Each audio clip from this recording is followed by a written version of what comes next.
ভাবুন তো, আপনি গভীর জঙ্গলের পথে হাঁটছেন, পায়ের নিচে শুকনো পাতার শব্দ,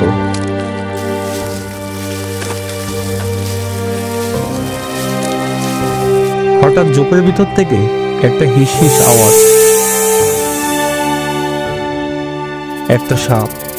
এক মুহূর্তে তার বিষ দাঁত আপনার ত্বক বেদ করে ভিতরে ঢুকে গেল। বাকি জীবনটা এখন নির্ভর করছে মাত্র কয়েক মিলিগ্রাম বিষের উপর।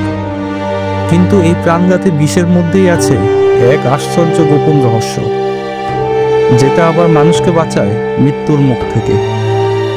এটাই অ্যান্টিভেনম প্রতিষেধক, যা তৈরি হয় বিষ থেকেই। কালচক্রের আজকের এই পর্বে আমরা জানাবো অ্যান্টিভেনম তৈরির ইতিহাস সম্পর্কে।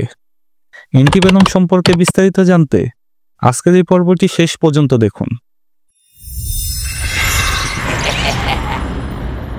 সাপের বিষ, এটা শুধু মৃত্যুর প্রতীক নয়, এটা প্রাকৃতিক সবচেয়ে জটিল রাসায়নিক অস্ত্র। প্রতিটি সাপের বিষ আলাদা।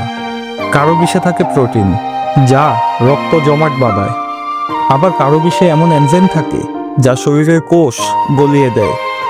কিন্তু মজার ব্যাপার হলো, এই প্রাণঘাতী রাসায়নিকগুলোই বিজ্ঞানের চোখে এক অমূল্য সম্পদ। 1890 সালে ফরাসি বিজ্ঞানী আলবার্ট কালমের প্রথম তৈরি করেন সাপের বিষের প্রতিষেধক, যাকে আমরা চিনি অ্যান্টিভেনম নামে। প্রক্রিয়াটা অবিশ্বাস্য হলেও বাস্তব। প্রথমে অল্প পরিমাণের বিষ ইঞ্জেকশনের মাধ্যমে দেওয়া হয় গোড়ার শরীরে। তার শরীর তখন তৈরি করে বিশেষ অ্যান্টিবডি, যা সেই বিষকে নিষ্ক্রিয় করতে পারে। রক্ত থেকে সেই অ্যান্টিবডি আলাদা করে বানানো হয় আজকের অ্যান্টিভেনম সিরাম, অর্থাৎ বিষ থেকেই তৈরি হয় তার প্রতিষেধক। মৃত্যুর ওষুধই হয়ে ওঠে জীবনের রক্ষা কবচ। তবে অ্যান্টিভেনম তৈরি করা সহজ নয়। প্রতিটি সাপের বিষ আলাদা বলে একটা বিষের প্রতিষেধক অন্য সাপের জন্য কাজ নাও করতে পারে। বিজ্ঞানীরা তাই আলাদা আলাদা সাপের বিষ থেকে মাল্টিভ্যালেন্ট অ্যান্টিভেনম তৈরি করার চেষ্টা করেন, যা একাধিক প্রজাতির সাপের কামড়ে কাজ করবে। আজও পৃথিবীর অনেক জায়গায় বিশুদ্ধ ও কার্যকর অ্যান্টিভেনমের ঘাটতি আছে, বিশেষ করে আফ্রিকা আর এশিয়ার গ্রামীণ এলাকায়, যেখানে সাপের কামড়ে প্রতি বছর প্রায় 1 লাখ মানুষ মারা যায়। আজকের চিকিৎসা বিজ্ঞানে সাপের বিষ শুধু অ্যান্টিভেনম তৈরিতেই নয়, অনেক জটিল রোগের ওষুধেও ব্যবহৃত হচ্ছে।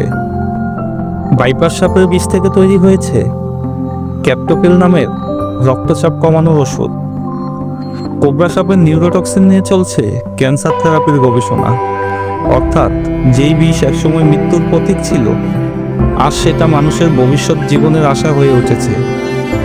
বিজ্ঞান এখন জেনেটিক ইঞ্জিনিয়ারিং ব্যবহার করে সাপের বিষের প্রতিটি উপাদান বিশ্লেষণ করেছে।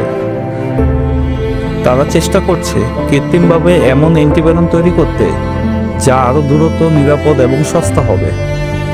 আগামী দশকে হয়তো এমন সময় আসবে যখন সাপের কামড় মানেই মৃত্যু নয়, বরং একদম কয়েক মিনিটের মধ্যেই ডিজিটাল ল্যাব থেকে তৈরি প্রতিষেধক পৌঁছে যাবে রোগীর শরীরে।